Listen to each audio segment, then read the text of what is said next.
Continuamos en el living, recibimos ahora a Mariela Solari, ella es directora de la Unidad de Víctimas de la Fiscalía. Gracias por acompañarnos, un gusto recibirte.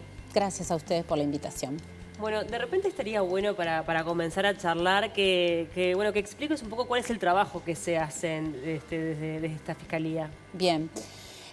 A partir del año 2017, con la reforma del Código del Proceso Penal, que es cuando la gente de repente empezó a escuchar más el rol de la Fiscalía, que antes no se escuchaba tanto, la Fiscalía pasa a tener un rol diferente que tiene que ver con la investigación y la persecución de los delitos. O sea, todas aquellas conductas que tienen apariencia delictiva, los equipos fiscales, que son abogados, los fiscales que trabajan en todo el país, tienen que llevar adelante y dirigir la investigación con la policía, que es la auxiliar en todo lo que hace la investigación.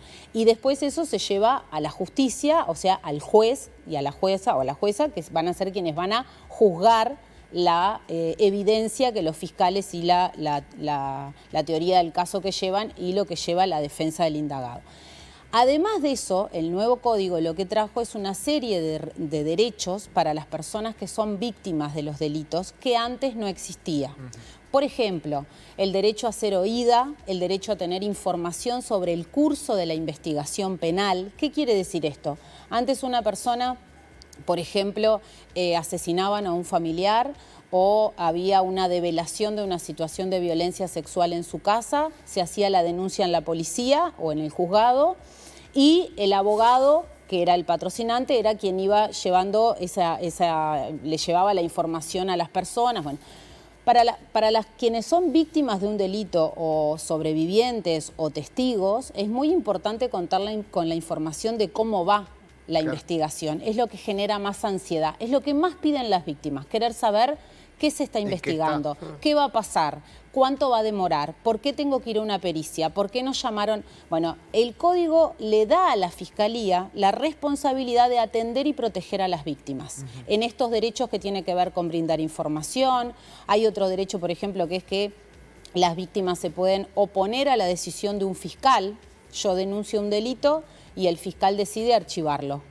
Yo, con mi abogado, me voy a presentar y voy a pedir que lo revise otro fiscal. Eso antes no pasaba, ¿no? Y hay otra serie de derechos como, por ejemplo, recibir atención y protección, poder ir a declarar a sede judicial con un acompañante emocional. Hay toda una serie de derechos que lo que hacen es como reforzar la posibilidad de que la víctima y el testigo puedan efectivamente acceder a la justicia. Y uno se preguntaría, ¿pero por qué se necesita todo este apoyo? Porque cuando una persona es víctima de un delito, es víctima de una situación de extrema violencia y que además irrumpe en su vida cotidiana, sí, claro, ¿no? Desde el robo del celular, para poner en el nivel de lo menos grave, ya nos descompensa la vida, sí, ¿no? Y nos sentimos violentados. Y es el robo de un celular. Sí, o ni siquiera capaz el robo directo, el hurto en una casa. Exacto, ¿no? Imaginemos de ahí en más la gradualidad, claro, de las situaciones de violencia que implican los hechos delictivos, ¿no? La rapiña, el copamiento, el homicidio, una situación de femicidio, una situación de violencia sexual. Son situaciones que generan una conmoción emocional en las personas que reciben esa situación violenta en su cuerpo, en su vida cotidiana. Y en esos mismos días, para ir a lo práctico concreto, son en los días que va a tener que ir a declarar, que va a ir a hacer la denuncia.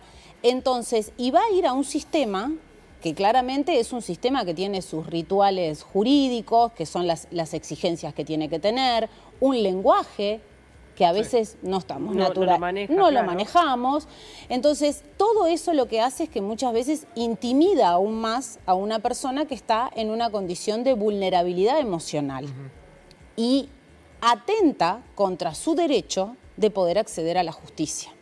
Entonces, es así que en el 2017, para que la Fiscalía además cumpla con este rol de atender y proteger a las víctimas, se crea una unidad de víctimas en la órbita de la Fiscalía que está integrada por psicólogos y trabajadores sociales que trabajan con los equipos fiscales, ¿no? Porque todo esto que yo acabo de mencionar claramente son competencias, habilidades y conocimiento que trasciende el saber estrictamente jurídico, ¿no? El fiscal va a dirigir la investigación y hay todo un componente que tiene que ver con el acompañamiento de las víctimas que requiere de otras disciplinas. Y es por eso que se crea la unidad de víctimas. Y uno podría preguntarse, bueno, ¿por qué una unidad de víctimas dentro de la Fiscalía? ¿Por qué no lo hacen otros organismos?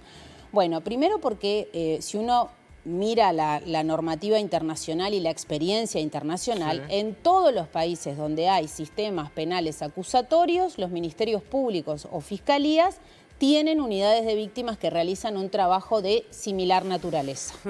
Segundo, porque los funcionarios de la Fiscalía, los psicólogos y trabajadores sociales de la unidad de víctimas son funcionarios de Fiscalía y están bajo la misma normativa que los equipos fiscales en esto de la reserva de la información, en mantener todo lo que tiene que ver.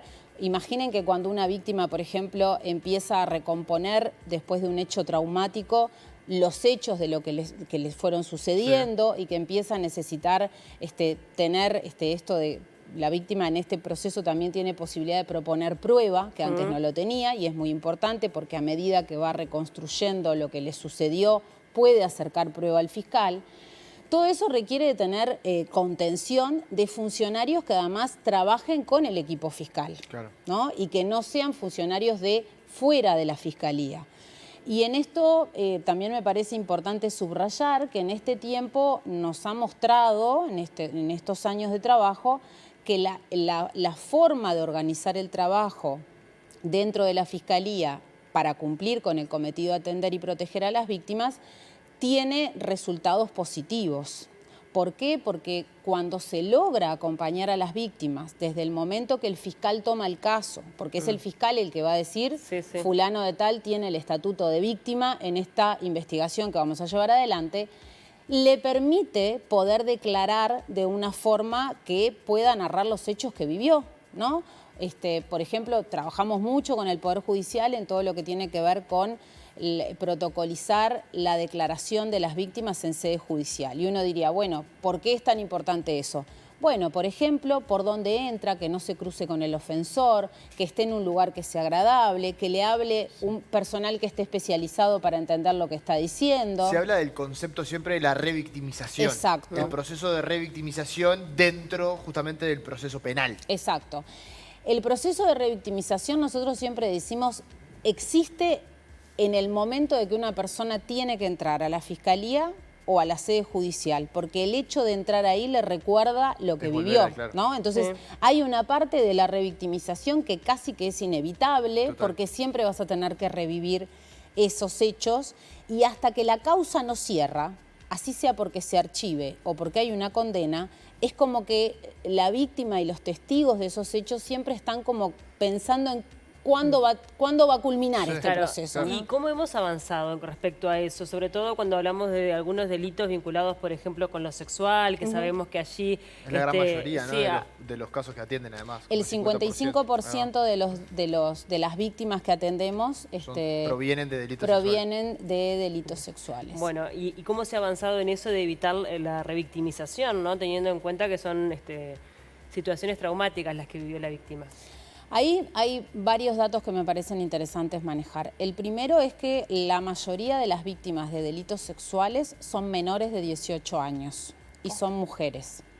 Entonces estamos hablando... ¿Tienen el dato de cuántas son?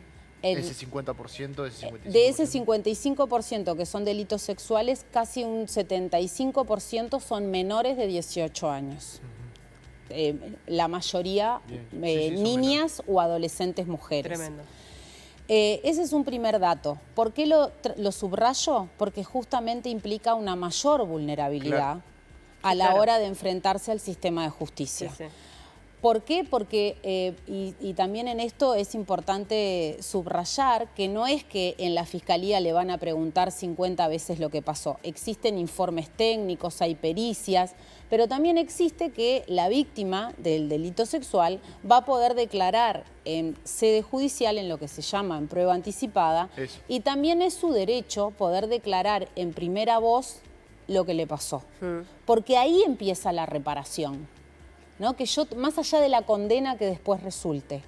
La reparación empieza en que yo pueda contar en una sede judicial, como me dijo un nene varón de 11 años que había sido víctima de un delito sexual, yo quiero contarle esto a un juez, porque yo no quiero que le pase a otros niños. Lo que pasa, claro, en ese caso, bueno, había un valor por parte de la víctima, pero también debe haber un montón de casos donde, Que no. claro, que genera mucha vergüenza, Sí. porque, digo, Vergüenza, miedo. está asociado a eso Todo. a veces, ¿no? En realidad creo que las veces, cuando tú me preguntabas, bueno, ¿cuánto hemos avanzado? Creo que ahí hemos avanzado en varias dimensiones y en otras todavía quedan enormes desafíos. La primera es a nivel social y macrosocial y cultural, que tiene que ver con poder hablar de los temas que tienen que ver con la violencia sexual que existe y que eso ha permitido que muchas víctimas hagan la denuncia, que se identifiquen con que eso es lo que les pasó o les está pasando y hagan la denuncia. Lo segundo es que hay formas de realizar la denuncia con protección. Pueden hacer la denuncia en sede de fiscalía y no ir a una sede policial. A veces la sede policial no es porque vayan a maltratar a la persona, sino porque el entorno, ¿no? Estás en un lugar que el entorno no es el más favorecedor para hablar de un delito que tiene que ver con tu intimidad. Claro. ¿No? Claro. Entonces se puede hacer la denuncia en sede fiscal, eso permite que la víctima se sienta más contenida, en un ambiente más reservado, la posibilidad de que esté acompañada con un técnico de la unidad de víctimas cuando pueda hacer la denuncia o cuando vaya a la declaración con el fiscal, la posibilidad de que declaren en sede judicial en modalidad de prueba anticipada y con un acompañante emocional, Sí.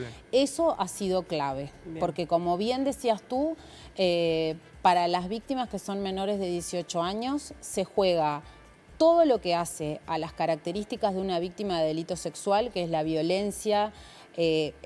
violencia del entorno muchas veces, porque tiene que ver a veces con, se sienten como desleales al contarlo, Claro. ¿no? Y ahí Es también como juega que la la culpa... incertidumbre, ¿o no? Que ahí también juega la incertidumbre, porque tengo entendido que la prueba anticipada, una vez que declaran, ya no vuelven a declarar en el Sí. resto del proceso penal. Exacto, sí. Por lo tanto, ahí también es una cosa de sacarlo para afuera y cortar, Sí. y después ver qué pasa. Sí, para muchas de las víctimas ese es un momento de reparación y de alivio. Claro. Más allá de la condena, no están pensando en qué es lo que va a pasar en ese momento. Lo que está pensando la mayoría es, quiero decir lo que me pasó, en un ambiente que lo Claro. pueda decir. Pero de la otra manera sería declarar, volver a tu casa, Sí. que te llamen de vuelta a declarar, Exacto. volver No. a ir a declarar, Ahí lo que se que te hace- hagan preguntas. Exacto, ahí se hacen preguntas, no es una declaración abierta, Claro. son preguntas que la defensa y la fiscalía y el juez de la causa, el juez de garantía, van a acordar que esas Sí. son las preguntas que el funcionario va a hacer.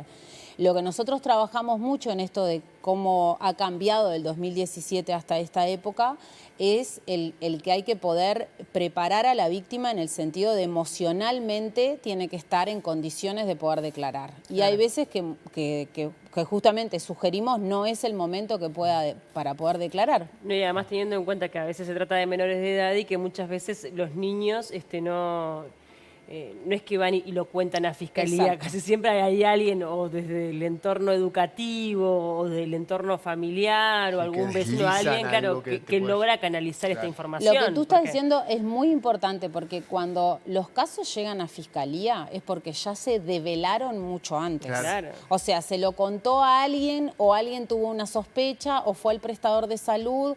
O sea, alguien hizo una Alguien denuncia Alguien detectó una o con un irregularidad, relato claro. o con determinados indicadores que le dio a entender que acá había una posibilidad de un delito sexual. Mariela, ¿qué pasa en esos casos, sobre todo desde dentro de la unidad, cuando se mediatiza a un nivel importante? Y traigo a colación el caso de Gustavo Penaez porque es de los más recientes. Y además en ese caso se combina la mediatización y al mismo tiempo la presión de gente con poder. Entonces, ¿cómo se en el caso, te pregunto en el caso particular del caso Penaez, cómo se vivió desde adentro, pero también a nivel general de cómo se vive esa situación? Para la unidad de víctimas, para nosotros trabajamos todos los casos de la misma manera. Sí. Lo que no puede desconocerse es que cuando un caso tiene impacto público, genera un mayor nivel de ansiedad y de incertidumbre en las víctimas, ¿no? Ahí es clave el trabajo en equipo y el trabajo que lidere el fiscal que lleva adelante la causa, porque es también el que va a ir marcando las indicaciones de cómo proteger a las víctimas en todos los aspectos. Hay aspectos que tienen que ver con la protección procesal, que tiene que ver con la reserva de la identidad, y aspectos que tienen que ver con la protección que damos desde la unidad de víctimas en cuanto a la contención y al apoyo. Ahí el trabajo que lleva adelante el fiscal que investiga la causa es clave en equipo con el equipo de la unidad de víctimas para poder preservar también a las víctimas del impacto mediático, ¿no? Que aparte de desinformación, como en ese caso, como en otros, que claramente afecta a las víctimas, ¿no? Cuando aparece, aún si no aparece su nombre, pero tiene que ver con lo que les está pasando, ¿no? Con lo que pasa en su entorno. Hay víctimas de delitos sexuales que a veces van a hacer la denuncia con una amiga o con otro familiar y aún no se han animado a contarle a todo su entorno familiar. Entonces, cuando a veces algunas de estas causas se hacen públicas, para las víctimas esto genera mucha ansiedad también, porque es un delito que está relacionado con la intimidad, ¿no? Estamos hablando en este momento de que son cosas que ya se hacen públicas, ¿no? Habitualmente estos temas antes eran como más reservados para la vida íntima y hoy por hoy está como el impulso a que la gente denuncie. ¿Han aumentado las denuncias? ¿Esto implica que han aumentado los casos o que se denuncia más? En realidad, en todo el tema de violencia basada en género siempre pasa lo mismo. Hay más canales para que lleguen las denuncias, ¿no? No podemos decir si esto tiene que ver con que aumentaron los casos o no, lo que sí, que los casos llegan. Y los femicidios también, son cifras que no bajan. Exacto. Hay que decirlo. Y lo que sí me parece importante detallar en esto que tú preguntabas de los avances es que del 2017, de todas las denuncias de delitos sexuales, que aproximadamente son unas 3.000 por año, había un 5% de condenas y eso aumentó a casi un 12% en el último año. Entonces ahí hay un avance en lo que tiene que ver con la investigación y la protección de las víctimas. Mariela, yo tengo una bien cortita que te lo tengo que preguntar como periodista, que tiene que ver con repercusiones de exfiscales en el caso de Gabriela Fossati, que hizo referencia públicamente a la unidad de víctimas y testigos de la Fiscalía, con respecto a si sirve, no sirve. ¿Cuál es su respuesta? Ella decía que no. Que no sirve, que no sí, servía. fue lo que dijo públicamente. ¿Qué le responde? No, yo claro. responderle no le voy a responder. ¿Qué opina al respecto? ¿Qué opino? Bueno, todo lo que acabo de decir es evidencia sobre la necesidad de que el Estado tiene que dar una respuesta a los derechos que tienen las víctimas y testigos de los delitos. Sobre la pertinencia de la ubicación institucional, hay evidencia internacional y lo que venimos trabajando muestra claramente dónde tiene que estar ubicado y por qué. Hablar de que sirve o no sirve creo que también puede estar hablando de un desconocimiento de cómo funciona y de la naturaleza de la tarea claramente, ¿no? Mariela, muchas gracias por acompañarnos. Muchas gracias a ustedes.